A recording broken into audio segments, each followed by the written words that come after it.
Yaani mwanafamilia wa channel tupendwa hii hapa ya Kileo Online TV, tumeweza kuona ni namna gani ambavyo Chifu Godriva alivyoingia katika matatizo pasipo yeye mwenyewe kuweza kuelewa, na ukweli wote umeweza kubainika kuhusiana na haya yote ambayo yanayoendelea. Cha kwanza, Chifu ameweza kufunguka vitu vingi na akisema kwamba magari yake yote ambayo anayoyamiliki yameweza kuchukuliwa kutokana na yeye kuweza kushindwa kuweza kurejesha pesa.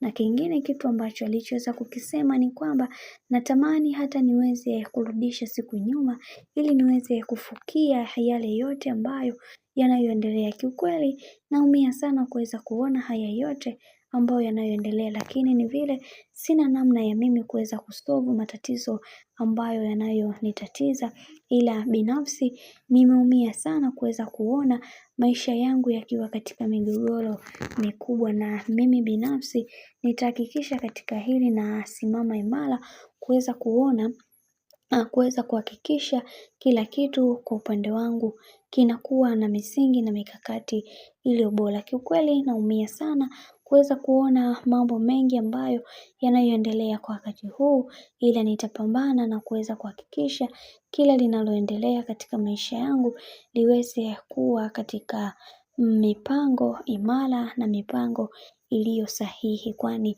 mimi ni moja kati ya mwanaume ni moja kati ya mtu ambaye natamani kuweza kufika mbali zaidi. Kwa hiki ambacho kilichoweza kutokea kwangu ni kama changamoto, hivyo siekei maanani kwa sababu kuna mambo mengi nimepitia katika maisha. Kwa hiyo hii ni changamoto ndogo na nitaisolve kwa kuweza kufuata procedure ambazo nimeweza kujiwekea katika maisha yangu. Hivyo mnatakiwa kuweza kutambua na kuelewa ni namna gani natamani kuweza kuona maisha yangu yakiwa katika mikakati na misingi iliyo bora. Hicho ndio kitu pekee ambacho kwa wakati huu nakihitaji na sio kitu kingine, na hicho mnachokiwaza nyie basi hamtoweza kukipata kamwe. Hivyo mnatakiwa kuweza kuelewa na kutambua kwamba mimi ni moja kati ya mtu ambaye natamani kuweza kuona maisha yangu yakiwa katika misingi na mikakati iliyo bora. Acheni drama ambazo hizo mnazoniletea. Mimi binafsi sihitaji kabisa kuweza kuona haya yote yanayoendelea. Bwana, mambo ndo kama hivi ambavyo unavyozidi kuona mambo yanazidi kutaladadi. Mimi nikusihi kitu kimoja, usisahau kusubscribe, kulike, kushare pamoja na kucomment.